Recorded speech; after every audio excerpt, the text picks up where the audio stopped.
Hola a todos, bienvenidos al podcast de la División de Transporte acerca de la primera temporada de los Diálogos Regionales de Política 2020 del BID. Siempre juntos. En esta emisión vamos a hablar de las ideas e iniciativas compartidas durante el diálogo de transporte urbano y resiliencia en escenarios de baja demanda. Nos cambió completamente la forma de pensar respecto del uso del transporte público de forma masiva, como lo estábamos entendiendo todos, y por supuesto nos pone en una disyuntiva muy complicada, que siempre hemos tenido, pero que en este momento se complejiza muchísimo más, toda vez que el servicio o la prestación del servicio en términos de distanciamiento va en total contravía de las finanzas de los sistemas. Acabamos de escuchar a Felipe Ramírez, gerente general de Transmilenio desde Bogotá, Colombia. Aunque el transporte público ha sido considerado como un servicio esencial para que los trabajadores de muchos sectores que dependen de este puedan moverse desde y hacia sus lugares de trabajo, y para quienes tienen que desplazarse hacia lugares prioritarios como hospitales, farmacias, entidades bancarias o mercados, las restricciones adoptadas han tenido un impacto muy severo. El uso del transporte público se redujo considerablemente en todas las ciudades, en la región y el mundo. La caída en la demanda ha impactado no solamente los ingresos de los operadores, sino que también ha generado ajustes en la oferta de servicio.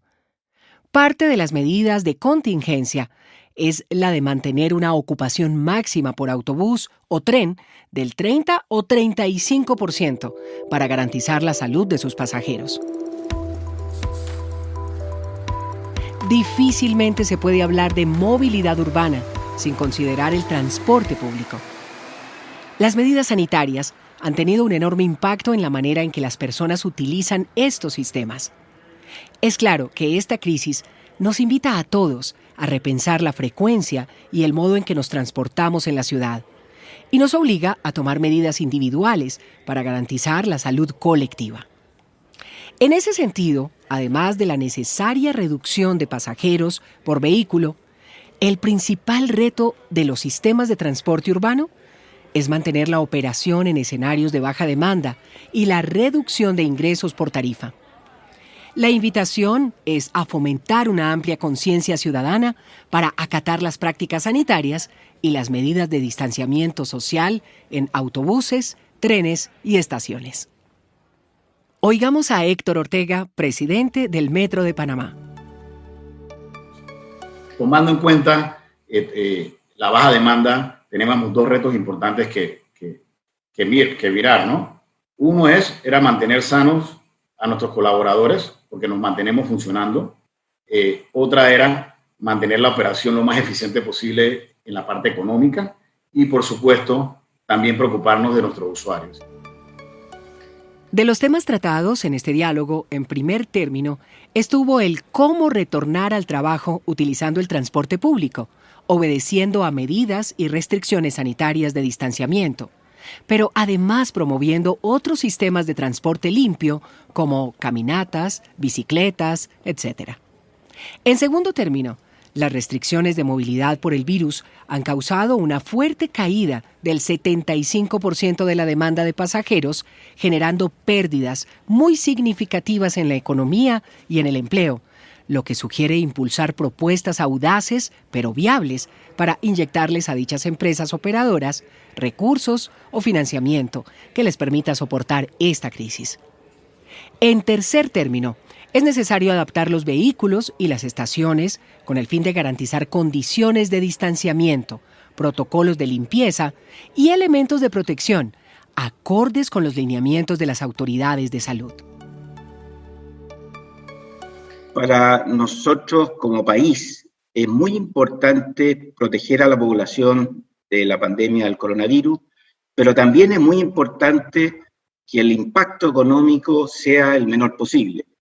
Y en esa combinación hay que tomar todas las medidas.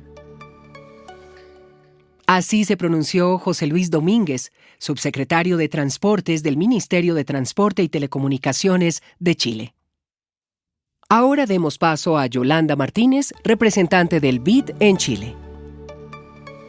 Creo que se abre todo un área enorme de diseño de servicios que permitan articular este esfuerzo masivo de un uso responsable y con nuevos criterios para el transporte. Asimismo, se señaló la conveniencia de implementar tecnologías exponenciales, como cámaras de calor o inteligencia artificial, que permitan monitorear el sistema para garantizar el distanciamiento social y evitar el contagio. Por último, se trató un tema que viene desde mucho antes de la pandemia, y es cómo reversar la tendencia del uso masivo del automóvil particular a través de un sistema de transporte masivo, más seguro, más barato, más eficiente y más confiable. Por otra parte, se mantienen cuestionamientos como ¿seguiremos en lo mismo de antes? ¿Inseguridad vial? ¿Congestionamiento en las calles? ¿Contaminación del aire y auditiva?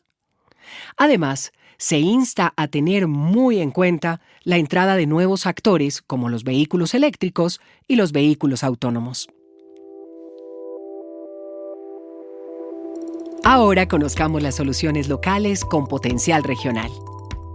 Los diferentes mecanismos de financiación de los sistemas, algunos públicos, algunos público-privados y algunos privados, y las diferentes medidas de confinamiento tomadas en los países de la región, dificultan la replicabilidad de los esquemas de financiación y los métodos empleados para garantizar la salud pública en los sistemas de transporte. Se describen las experiencias de Transmilenio en Bogotá, el Metro de Santiago de Chile y el sistema de Ciudad de México, en las que se evidencia la importancia de diseñar e implementar medidas que promuevan el civismo y la responsabilidad de los ciudadanos para acatar medidas sanitarias y garantizar la seguridad de todos los usuarios y trabajadores de estos sistemas. También se plantean opciones como la redistribución de horarios en algunos sectores para evitar horas punta de congestión. Y ante las preguntas de ¿qué pasará con el transporte después de la pandemia? ¿Qué pasará en el sector y en la industria el día después? Surgen otros interrogantes. Pensar en el día después. ¿Qué pasa en el sector y en la industria después que pasa la pandemia? Así lo señala Agustín Aguerre, gerente del sector de infraestructura y energía del BID. Así cerramos este episodio donde abordamos el tema de transporte urbano y resiliencia en escenarios de baja demanda. Los esperamos en una próxima emisión del podcast de la División de Transporte acerca de la primera temporada de los Diálogos Regionales de Política 2020 del BID, siempre juntos. En nuestra próxima edición nos centraremos en la gestión contractual y la activación de la construcción de infraestructura. Hasta la próxima y que nada nos detenga.